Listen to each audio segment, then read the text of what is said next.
WCBI News at 6 starts now. Good evening, everyone. Thank you for joining us. A 3-year-old police-involved shooting case was in court again today. The manslaughter charge against a former Columbus police officer will stand. Canyon Boykin, the officer involved in that 2015 shooting death of a Columbus man, was denied his motion to dismiss the charge. Circuit Court Judge Lee Coleman heard the motion at a hearing this morning. Our Joy Talley was in the courtroom. She joins us now in the studio with more on what happened. In October of 2015, a man named Ricky Ball was a passenger in a car that was pulled over by Columbus police. As a traffic stop was made, Ball ran from the car. One of the 3 officers making the stop, Canyon Boykin, gave chase. That's when the shooting happened. How it happened and why will now be up to a jury to decide. I think I heard enough. I'm all overrule the motion. Lowndes County Circuit Court Judge Lee Coleman denies a motion to drop the manslaughter indictment against Canyon Boykin, the former Columbus police officer involved in the shooting of Ricky Ball. The main reason for this hearing, a motion to quash the indictment against the former officer, presented by Boykin's defense attorney, Jeff Reynolds. There was a ton of exculpatory evidence that the state did not present to the grand jury. We felt like it ought to have been presented, should have been presented. That's a legal term, but it means there's evidence that justifies a person's actions and even shows a lack of criminal intent. But the state feels the opposite. The state has fulfilled its obligation by presenting good, bad, and ugly and indifferent to the grand jury, and the grand jury saw fit to indict Mr. Boykin. But Reynolds argues the grand jury didn't see or hear evidence like this from this video. The evidence of their own MBI agents who all testified that Officer Boykin was forced to shoot Mr. Ball in self-defense after Mr. Ball pointed a pistol at him. Defense attorney Reynolds now plans to take his motion to the Mississippi Supreme Court to ask for additional guidance.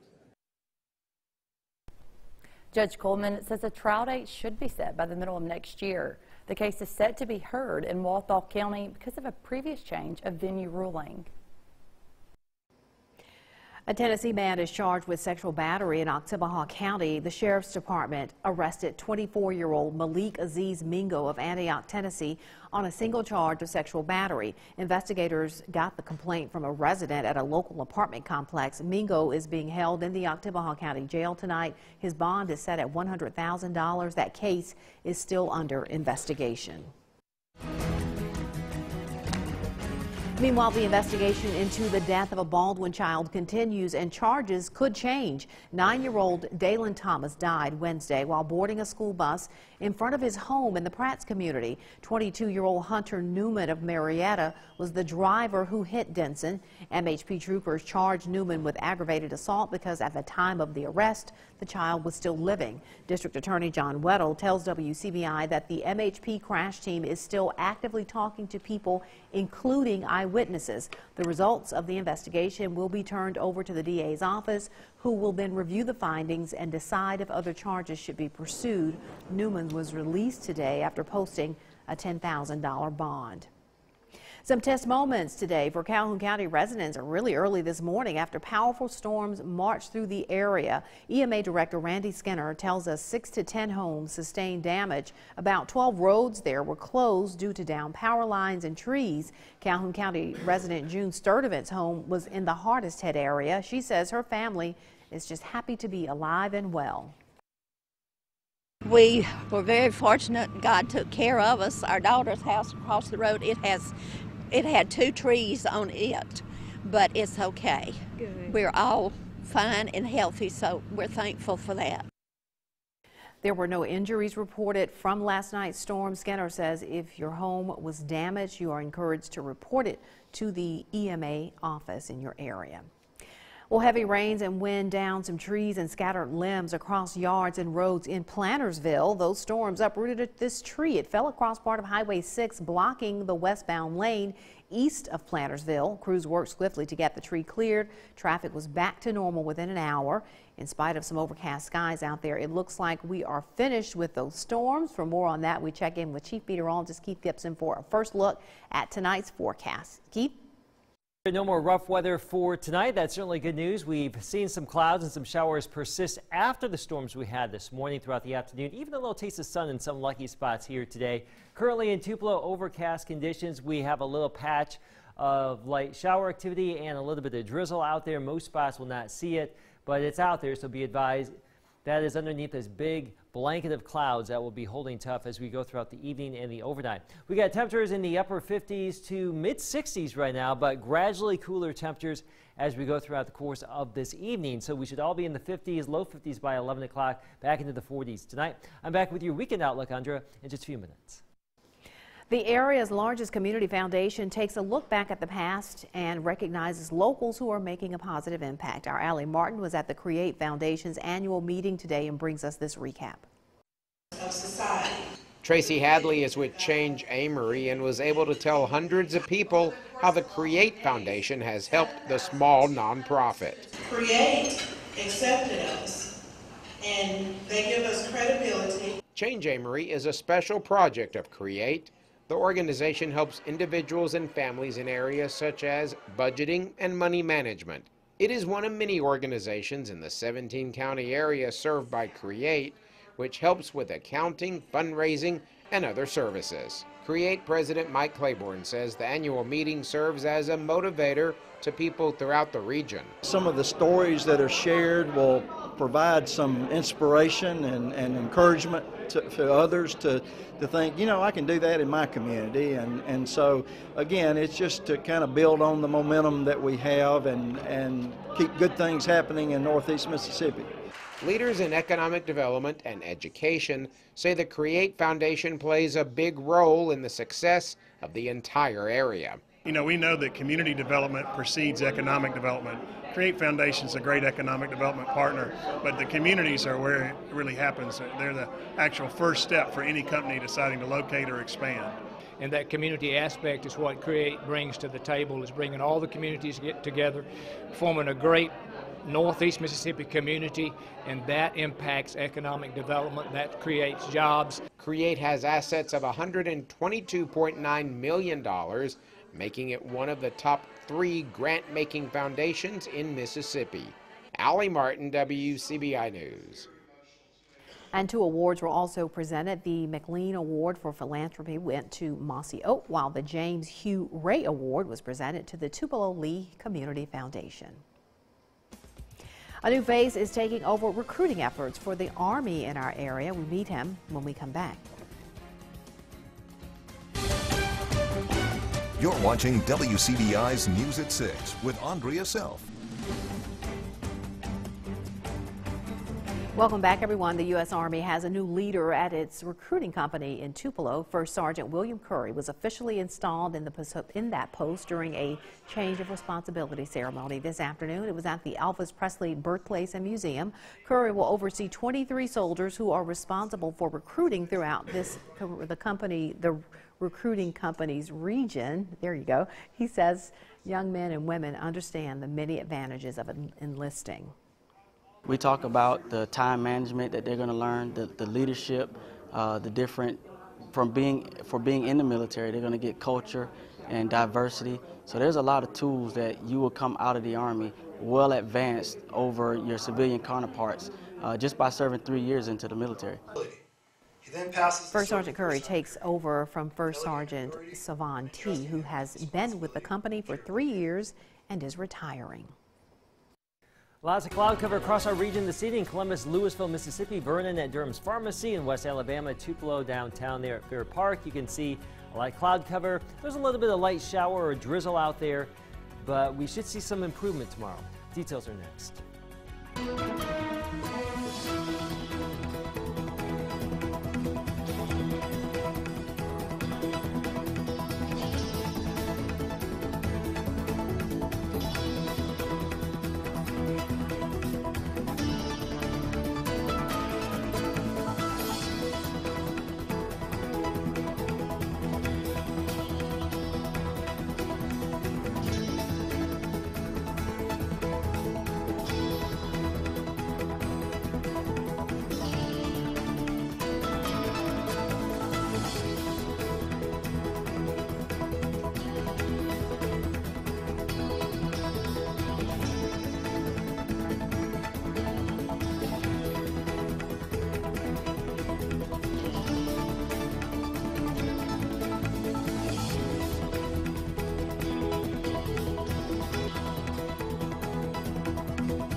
your WCBI First Alert AccuWeather forecast with Chief Meteorologist Keith Gibson.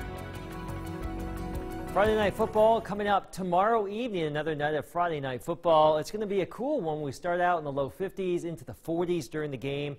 A mix of clouds and stars, maybe an early evening shower, but most spots will remain dry. Let's talk about the weekend. Yes, the weekend is fast approaching too. Saturday, great day for college football around here. Mid to upper 60s, partly cloudy. We are introducing the chance for some afternoon showers here on Sunday. Still in the upper 60s, but there will be a few more clouds around and a better chance for a little bit of rain here. Don't forget to set your clocks back 1 hour Sunday morning. We go back to standard time. The sunrise Saturday, 7:14. The sunrise Sunday, 6:15. So we shift things around a little bit. The sunset Sunday evening, 4:59. It's going to get dark awfully fast, but we gain a little bit of daylight in the morning. I don't know why we still change the clocks, but we do, and it's this weekend, so just be advised. All right, here's our Vernon time lapse from our Alpha Insurance camera there at Durham's Pharmacy. Pretty nice sunset in some spots, but most spots enjoying more clouds than anything else today, and just a few patches of drizzle and some light shower activity still around. All the big rain, the big storms well off to our east, but there's a lot of clouds still lingering back to the west, and that will swirl through here tonight and be with us for at least tomorrow morning, it looks like. Now later tonight, low 40s northwest to upper 40s to around 50 in the southeast, so a pretty broad range, about a 10-degree spread across our area tonight. And for our Friday, a cool and cloudy start back into the upper 50s in many spots. If you do happen to see some sun, maybe a shot at 60. I want to go back to 3:45 in the morning. The color you see will be that fast-moving wind, and then those little white dots that pop up, those are the storm reports that go along with that fast-moving wind that was moving across the area. We've had at least one confirmed weak tornado in our region here in northwestern Franklin County, Alabama, just across the state line right there near the Pogo community. Now, the National Weather Service in Memphis will be in Calhoun County tomorrow morning surveying some of that damage, and they will determine if that was straight line wind damage or a tornado that moved down through earlier this morning. Now, we're done with all the active weather. Again, just a little bit of light drizzle out there. 40s tonight, tomorrow back into the 50s to around 60. Tomorrow evening, tomorrow night down into the 40s. Again, there could be a late day shower tomorrow. Most spots stay dry, but pretty nice weather there for our Saturday with temperatures in the mid to upper 60s. So here's your AccuWeather 7-day forecast, a bit of a roller coaster ride. Monday and Tuesday, another little warm up back into the 70s, and that time frame, Monday or Tuesday, sometime in there we may see some more strong storms around here with some cooler air filling on in by Wednesday and Thursday. The NCAA finally making its decision against the university, in the case against the University of Mississippi. Hear from those details when we come back. WCBI Sports with Courtney Robb is brought to you by your local Ford dealers. Go further. After almost 6 years, the official ruling came today when the NCAA Appeals Committee released its decision to repeal the sanction restricting Ole Miss to hold unofficial recruiting visits. In a joint statement here from Chancellor Jeffrey Vitter and Athletics Director Ross Bior, they stated the Infractions Appeal Committee found that the Committee on Infractions, quote, abused its discretion when prescribing the penalty and that it was based in significant part on one or more irrelevant or improper factors, unquote. The committee also decided it would not overturn the Ole Miss bowl ban, which means the Rebels still will not be eligible for postseason play until next year. Both Vitter and Bior said the challenge will not define them, and they'd only become stronger because of it. This weekend, Ole Miss football takes the field in Oxford to host South Carolina at 11 a.m. The Mississippi State women's basketball team has been great at setting the expectation high. With just a few days until the Bulldogs take the floor, their number 6 preseason ranking keeps that expectation set in place. But after losing 4 senior guards, early struggles aren't uncommon. At the team's media day, head coach Vic Schaefer addressed those potential concerns. Last year's team with 4 senior guards that got it, knew it, a little different, but you know, we're struggling right now defensively, and we're working really hard on it every day because I do think this team's going to be more in line with some of the teams we've had in the past where, you know, we're going to have to beat some folks 66-60 and 60-58 and that kind of thing, and you know, we're going to have to learn to lock down. Only a few more weeks left to go for some Thursday night football and high school football in general. Playoff time has already begun for some, while others look to end conference play on a high note. Sports Director Tom Eppel joins us from Noxapater as they get set to host the big rivalry game against Nanawoya. Tom? Courtney, the Cross Creek rivalry is always a big game, no matter what kind of season it is, but it may not be any bigger than it is tonight. You know, if today was Friday, I'd be more than likely live at our game of the week. That's just how big this game between Noxapater and Nanawoya is. All the chips are on the table. This is it. This game decides the Region 3 1A Division Championship. Both teams are almost identical, 10-1 overall, 7-0 in the division. And just how dominant have both of these teams been in that division? They've outscored teams 553 to 93. So this is it. These are the two top teams. We talked about it in the preseason that they would be the two top teams in this division. And man, we're just about just over a half hour before kickoff of the Cross Creek rivalry. I mean, Katie Carter, you got Caleb Moore, Ole Miss commit with Nanawoya. You got the Turner duo of Devin and Donovan and Shy Moore. I mean, there's playmakers all over the place for a 1A school, and it doesn't get any bigger than the Cross Creek rivalry. I'm so excited. This is my first one. I just cannot wait for it. We're going to have highlights coming up tonight at 10 right here on WCBI Sports. We're reporting here in Noxapater. Tom Eppel for WCBI Sports. Courtney, back to you. Thanks, Tom. Like you said, that should be a big game, but it's not the only big game happening tonight. Here's some more Thursday night football for you if you're looking to catch some of the action later. Besides Nanawoya at Noxapater, by the way, I think both those teams are 10-1 right now, so one of them is going to end up with the better record like Tom was mentioning. But some other games, we have some West Alabama action. If you remember, West Alabama and Alabama in general starts their high school football season a week after Mississippi does, so they still got a couple weeks before they'll enter into playoff play. But South Lamar taking on a struggling Soligent team tonight in the Blue Devils house. And Gordo is going to be traveling to Pickens County. Gordo has won its last 6 games. Lamar County has won its last 3, so should be an equal matchup in that one. But it's going to be it for sports. We'll have your last look after the break. Stick with us. Another look at your 7-day forecast. A lot of clouds tomorrow morning, hopefully some breaks in the afternoon, upper 50s. Can't rule out a late day shower, but most spots don't see it. 68 Saturday and Sunday, a chance for some showers. We had some strong storms this morning, Andrea. There could be some strong storms somewhere in the region Monday into Tuesday. Still uncertain about that, but we'll keep you updated. All right. You guys had a long morning for sure. It's busy, but now it's nice and quiet. It is. And cooling off, too. It is. All right. That's the news at 6 o'clock. Enjoy the rest of your Thursday. We'll see you at 9 and 10.